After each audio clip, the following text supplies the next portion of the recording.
Pray always without becoming weary. Today's Gospel calls us to walk in the footsteps of the widow who seeks justice, yet is rebuked and turned away so many times by a judge who is indifferent to her cause.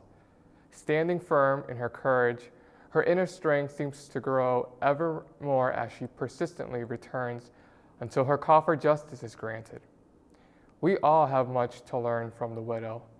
Though her cause may have seemed impossible, she safeguarded her heart from sinking into despair. As we hear this parable of the persistent widow, Jesus challenges us at every moment in our lives to protect our hearts from becoming weary.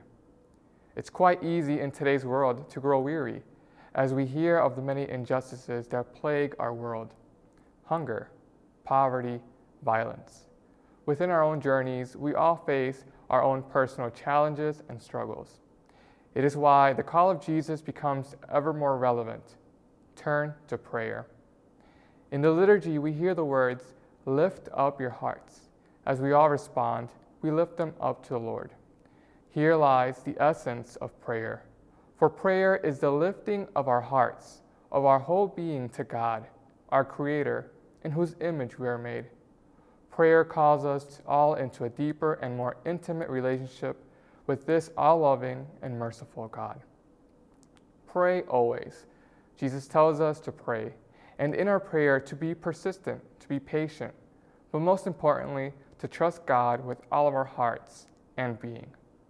Will He find faith on earth? It is the question that Jesus asks us all today. At times when our hearts become heavy and filled with weariness, will you, like the widow, be persistent in your prayer? As in the first reading, we are all on a journey. We are all co-workers of truth, and we all give witness of the gospel through the love that we reflect. We are all a people of hope, carrying the message of the gospel firmly within our hearts. Guard your heart from weariness is the challenge that Jesus gives us. May our lives be filled with prayer. May our prayer be an act of continuously lifting up our hearts, and may we be strengthened in our prayer so that our hearts may fully trust in God's dream for us all.